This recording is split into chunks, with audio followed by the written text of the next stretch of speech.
Good day, everyone. Our subject for today is physics, and our topic for today is hydroelectric and tidal barrage. Okay. The aim of today's lesson is for you to understand the principle of hydroelectricity. While today's objective is the principle of hydroelectricity, the component of hydroelectric power station, and the concept of tidal barrage. Okay. So now, what do we mean by hydroelectricity? Firstly, we know what hydro is. Hydro means water. Okay. Hydro means water. And electricity, this is when there is a current flows. Okay, so how can water helps in the current flow? That is where we come with hydroelectricity. So hydroelectricity is the generation of electrical power using the energy of flowing or falling water. It is a renewable energy source that has been used for centuries. So how does this work? Hydroelectric power stations use what we call potential energy of water stored in dams or rainwater that collected in a reservoir flows downhill.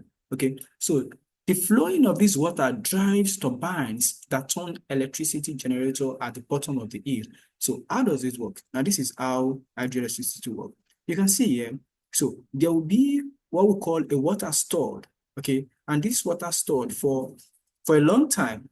So when there is release of this water, these dams or rainwater collected in reservoir, when it flows down the hill, okay, so when it flows down the hill, this flowing water will drive the turbine. There are some turbines down the hill, okay, and this turbine is it's just like a generator. So this will generate electricity. And let me show you how the turbine is. Now, this is the reservoir, the dam itself, okay? So when there is flow, when we release this water flow, so it passes through this, and this is what we call the turbine. So this turbine, the movement or the flowing of this water will ignite this generator. So this generator here is what we call the powerhouse. So this powerhouse will need to ignite and generate electricity using the transformer and HV transmission line, okay? So I just want you to check this. So when we have the turbine here,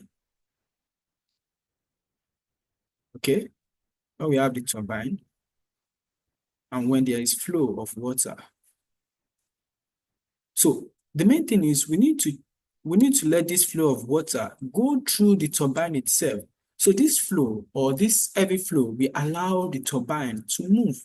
Okay, the movement of this turbine ignites the generator. So the more the movement of this water, then the more the generator works. Now, this is how we can bring out electricity from this hydro, which is water. Okay, so this is how it works. So another one of it is tidal barrage. Okay, a tidal barrage is a structure built across the entrance of an estuary or a tidal basin. It's used the rise and fall of tidal water to generate electricity. Remember that in this hydroelectric, we have a dam, a water reservoir, okay? So there is a dam that we store water to. So we are the one that allow this water to flow into the turbine itself. That is hydroelectricity, okay? But in this tidal barrage, it's just the traps water from each high tide behind the barrage. Okay, so the high tide can then be released into the sea through turbines.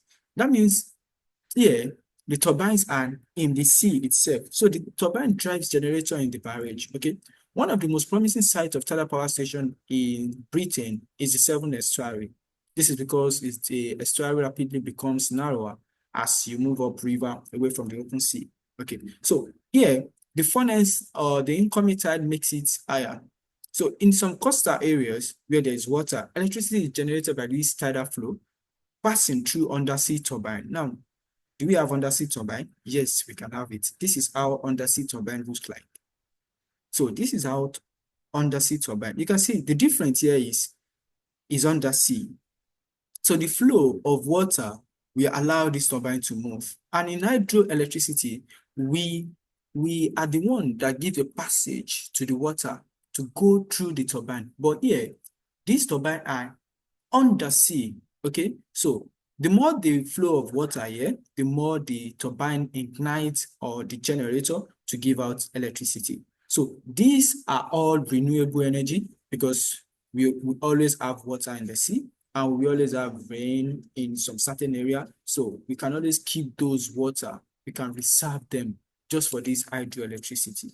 And having a turbine under the sea, then that is a good renewable energy. Okay, so both of them are renewable energy, hydroelectricity and tidal barrage. So that will be the end of today's class. Thank you for watching, and please click on the subscribe button. Bye.